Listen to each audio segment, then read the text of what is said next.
आइए जानते हैं आज की कुछ प्रमुख अंतर्राष्ट्रीय खबरों को। पहले एक नजर आज की हेडलाइंस पर। बारिश से बर्बादी, महाराष्ट्र के 750 गांव बाढ़ की चपेट में, 500 मवेशी बहे, यूपी के 11 बांधों में रिसाव शुरू। दिल्ली एनसीआर में बारिश, जलजमाव से हर ओर जाम का झाम, तस्वीरों में देखिए कैसे फंसे हैं लोग। सिद्धू की उम्मीदें नहीं चढ़ेगी परवान, अमरिंदर सिंह ही रहेंगे पंजाब के कप्तान, हाईकमान की नसीहत, 7 काम करो। एलपीजी गैस सिलेंडर में नया झटका, बिना सब्सिडी मिलेंगे फाइबर वाले सिलेंडर, गैस भी कम। यूपी नोएडा में ऑर्डर देने में हुई देरी तो डिलीवरी बॉय ने की रेस्टोरेंट मालिक की हत्या। गाजियाबाद में बड़ा हादसा, करंट की चपेट में आने से 3 बच्चों समेत 5 की मौत, एक गंभीर। बच्चों के साथ अकेले दिल्ली आना नहीं है सेफ, ईडी के सामने आज पेश नहीं होगी ममता बनर्जी की बहू रुजीरा। खौफनाक, 20 वर्षीय बेटे ने की थी माता पिता, नानी व बहन की हत्या, फिर ढाबे पर खाने गया, प्रॉपर्टी की वजह से की वारदात। दिलीप कुमार की मौत के 1 महीने बाद बिगड़ी सायरा बानो की तबीयत, एक्ट्रेस हुई आईसीयू में भर्ती। आईसीसी टेस्ट रैंकिंग, जो रूट फिर बने नंबर 1 बल्लेबाज, विराट कोहली से आगे निकले रोहित शर्मा। महाराष्ट्र, उत्तर प्रदेश और गुजरात सहित कई राज्यों में बारिश से बर्बादी की घटनाएं सामने आ रही हैं। महाराष्ट्र में 750 गांव बाढ़ की चपेट में हैं। यहां 500 मवेशियों के बाढ़ में बह जाने की खबर है। वहीं उत्तर प्रदेश के 11 बांधों में रिसाव शुरू हो गया है। इनमें से एक भी बांध यदि टूट जाता है तो भयानक तबाही मचा सकता है। महाराष्ट्र के जलगांव के 40 गांव तालुका में मूसलाधार बारिश की वजह से 750 गांव बाढ़ की चपेट में आ गए हैं। भारी बारिश से यहां कमर तक पानी भर गया है। अचानक आई बाढ़ से एक महिला की मौत हुई है। 500 से ज्यादा मवेशी पानी में बह गए हैं।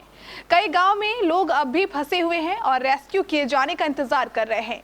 मंगलवार को बारिश के बाद हुई औरंगाबाद धूले हाईवे पर लैंडस्लाइड हुई थी, तब से वहां ट्रैफिक जाम है। सड़क पर कीचड़ है, हाईवे पर गाड़ियों की लंबी कतार लगी है। दिल्ली एनसीआर में बीते रात से रुक रुक कर हो रही बारिश और कई इलाकों में आज सुबह से हो रही तेज बारिश ने कई शहरों की गति रोक दी है।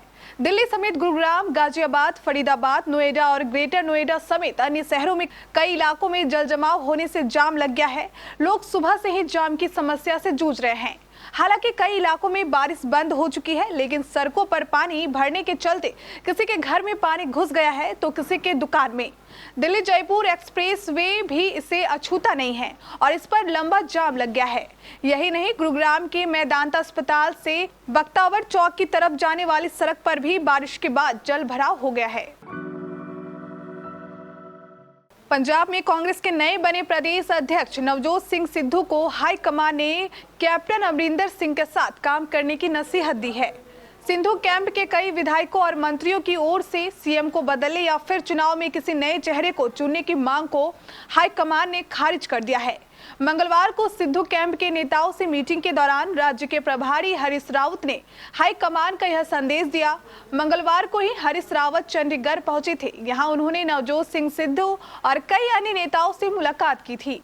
इसी दौरान उन्होंने हाईकमान का संदेश देते हुए कहा कि आपको साथ ही काम करना होगा। सूत्रों के मुताबिक हाईकमान का संदेश देते हुए हरीश रावत ने कहा कि कैप्टन अमरिंदर सिंह को हटाए जाने की मांग को स्वीकार नहीं किया जा सकता। इसकी वजह यह है कि चुनाव सिर पर है और उससे ठीक पहले ऐसा कोई फैसला नहीं लिया जा सकता है।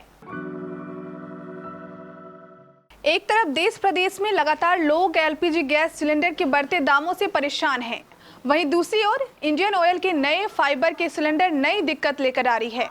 फाइबर के इन सिलेंडरों में गैस कम आने के साथ इनका दाम भी ज्यादा होगा। साथ ही कंपनी इस सिलेंडर में सब्सिडी नहीं दे रही है। इंडियन ऑयल के सेल्स मैनेजर सत्यम मिश्रा ने बताया कि कानपुर समेत पूरे प्रदेश में इस सिलेंडर की शुरुआत दिवाली से पहले करने की तैयारी की जा रही है। पूरे रूपरेखा बना ली गई है, जल्द इसे लॉन्च किया जाएगा। इन फाइबर सिलेंडर में अभी 2 तरह के सिलेंडर आ रहे हैं, जिनमें एक में 5 किलो और दूसरे में 10 किलो गैस आएगी।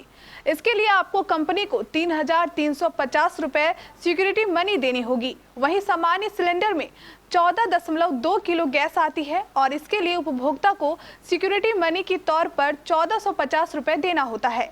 वहीं यदि सामान्य सिलेंडर का उपभोक्ता फाइबर सिलेंडर लेना चाहता है तो वो 1900 रुपए और जमा करके फाइबर सिलेंडर ले सकता है।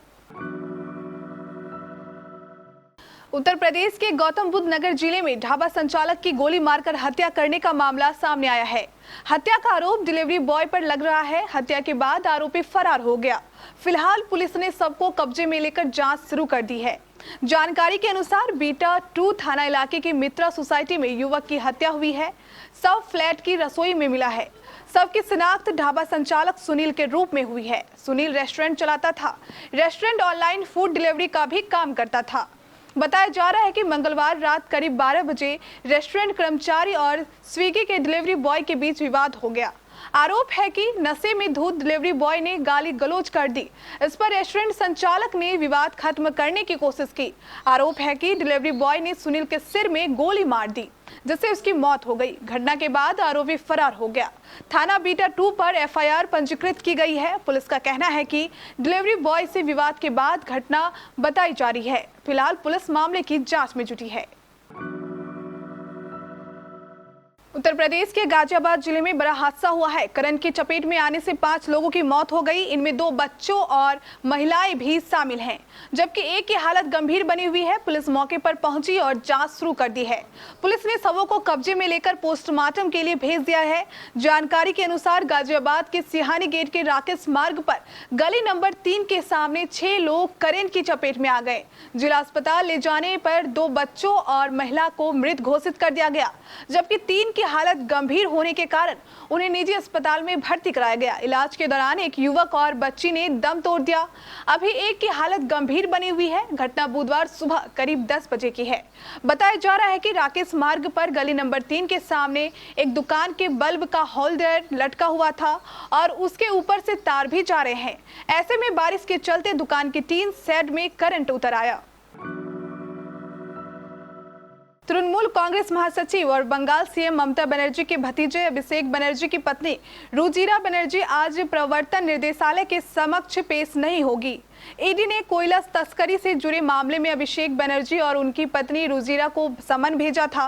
रुजिरा ने ईडी को भेजे संदेश में कहा कि कोरोना काल में अपने बच्चों के साथ अकेले उनका दिल्ली आना सेफ नहीं है।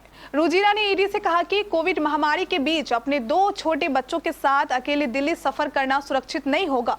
रुजिरा ने ईडी से यह भी निवेदन किया है कि कोलकाता में उनके आवास पर ही पूछताछ कर ली जाए।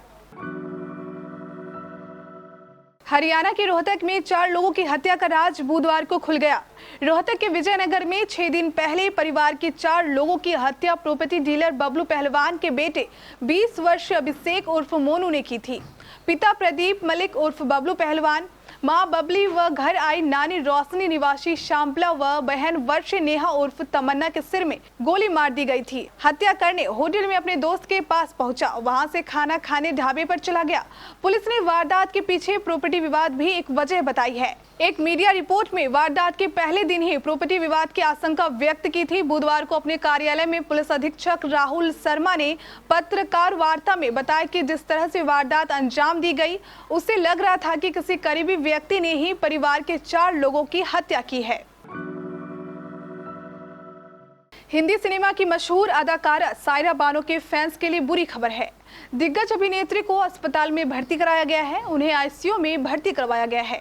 सायरा बानो हिंदी सिनेमा के ट्रेजेडी किंग दिलीप कुमार की पत्नी है। दिलीप कुमार का इसी साल जुलाई में इंतकाल हो गया था।